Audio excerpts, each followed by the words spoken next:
नमस्कार मित्र, मैं उत्तराखंड बेरोजगार शिक्षक संघ से आशीष बिष्ट आप सभी के सामने एक बार फिर से मौजूद हूँ।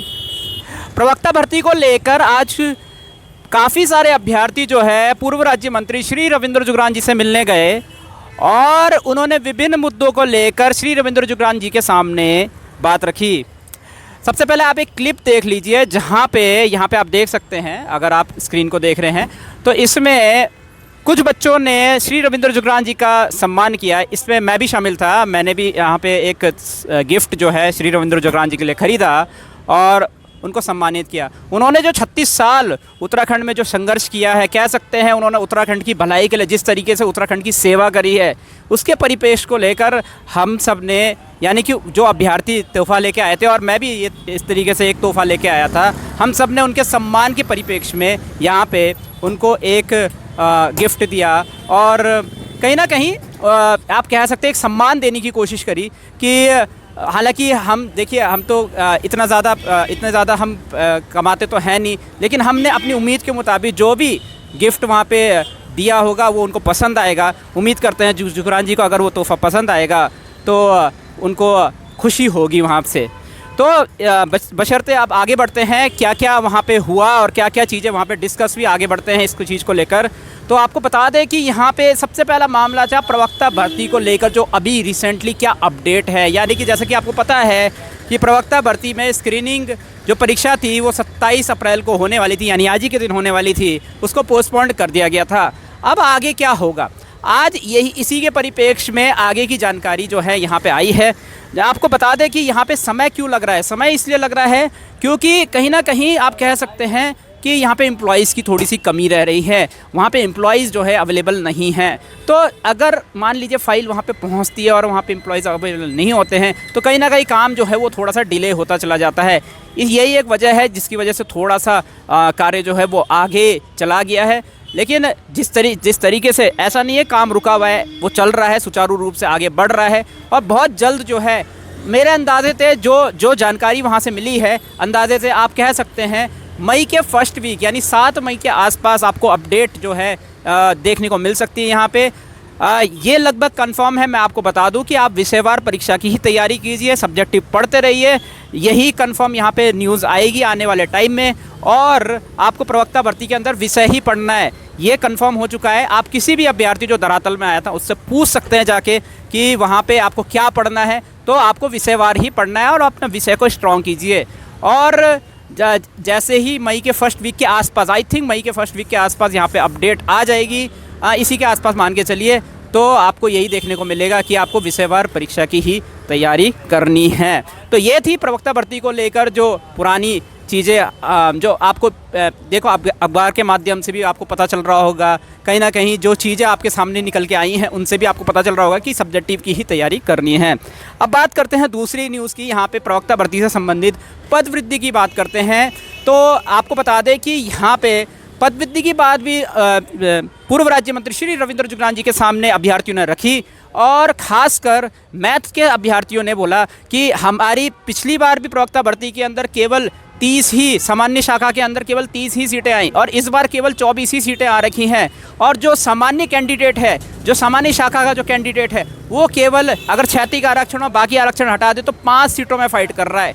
तो उन्होंने श्री रविंद्र जुगरान जी से ये बात डिस्कस करी कि सामान्य शाखा वाला जो कैंडिडेट है वहाँ कहाँ जाएगा, क्योंकि वो 5 सीटों में फाइट कर रहा है, उसका चयन कैसे होगा यहाँ पे।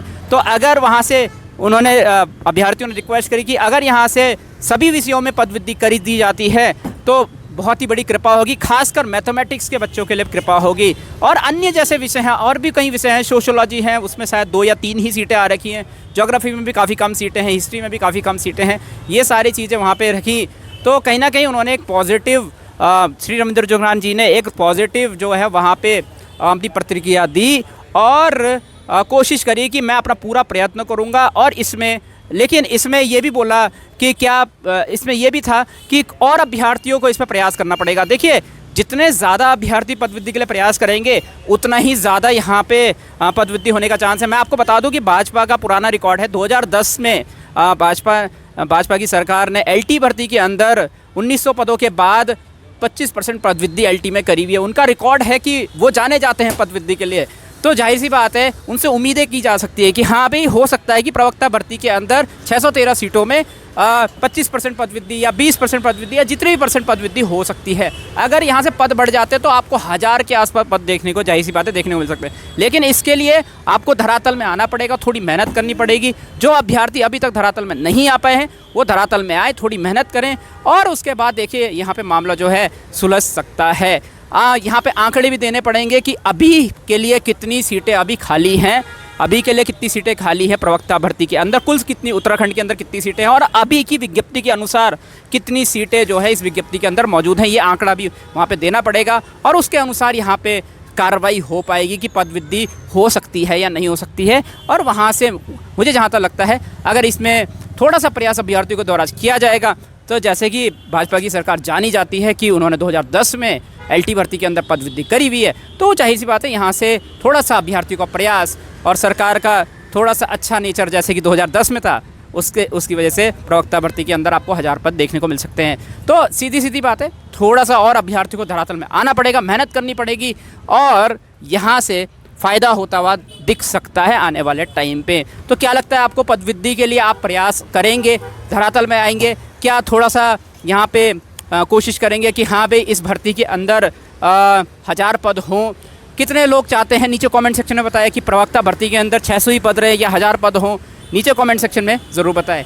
अन्य मामलों को लेकर भी वहाँ पे डिस्कशन करने की कोशिश की गई थी लेकिन वहाँ पे बहुत सीमित समय था जुगरान जी के पास, इसीलिए वहाँ पे ज़्यादा डिस्कस नहीं हो पाया। यहाँ पे जितने भी मामले हैं, देखिए जुगरान जी का एक रिकॉर्ड रहा है कि वहाँ पे उनके पास जब भी कोई मामला है उन्होंने पूरी शिद्दत से अपना 100% प्रयत्न उन्होंने किया है, उस पर पूरी शिद्दत से उसमें उन्होंने प्रयत्न किया है और उस काम को सफल बनाने का पूरा 100% प्रयास किया है और उस प्रयास में वो कई बार सफल भी रहते हैं। तो कोई भी मामला हो आप कह सकते हैं, चाहे वो जो भी है कोई भी मामला आप ले जा सकते हैं। बीआरपी सीआरपी वाले अभ्यर्थी वहाँ पे गए या और कोई अभ्यर्थी यहाँ पे गए, लेकिन एक चीज़ मैं और कहना चाहूँगा, अभ्यर्थी जो हैं वो अभी काफ़ी हद तक धरातल में नहीं आए हैं। हालांकि पहले से ज़्यादा संख्या है लेकिन धरातल में अभ्यर्थियों को आने की ज़रूरत है, तभी जाके मामले सुलझ सकते हैं। नहीं तो अगर जो अभ्यर्थी घर में बैठे रह के तैयारी ही करना चाहते हैं, जिनको आज ग्राउंड ज़ीरो रियलिटी का ज़्यादा नहीं पता है कि क्या हो रहा है ग्राउंड ज़ीरो में, उनको निवेदन है कि आप धरातल में आइए, ग्राउंड में आइए, आपको सच्चाई का बहुत अच्छे तरीके से अनुभव मिलेगा। जो धरातल वाले अभ्यर्थियों को पता है, जो ग्राउंड ज़ीरो वाले अभ्यर्थियों को पता है, वो घर में बैठे हुए अभ्यर्थियों को उतना जानकारी नहीं है। आपको उनके फिर संघर्ष का भी पता चलेगा, जुगरान जी के संघर्ष का भी आपको पता चलेगा कि हाँ भाई क्या चीज़ें वहाँ पे चीज़ें किस तरीके से होती हैं। तो जाहिर सी बात है, आप आइए, देखिए और काम को सफल बनाने के लिए ग्राउंड में ज़रूर आइए। इसके अलावा और कोई इसमें डिटेल्स नहीं है। मैं उम्मीद करता हूँ आने वाले टाइम में इस न्यूज़ से प्रेरित होकर और अभ्यर्थी जो हैं वो ग्राउंड ज़ीरो में आएंगे, ग्राउंड में यहाँ पे पत्र देंगे, किसी भी मामले को लेकर यहाँ पे पत्र देंगे और हो सकता है कि वहाँ से चीज़ें जो हैं वो सॉल्व हो सकती हैं। तो इस वीडियो में इतना ही। मैं उत्तराखंड बेरोजगार शिक्षक संघ से आशीष, आप सभी से अनुमति लेता हूँ। जय भारत, जय उत्तराखंड।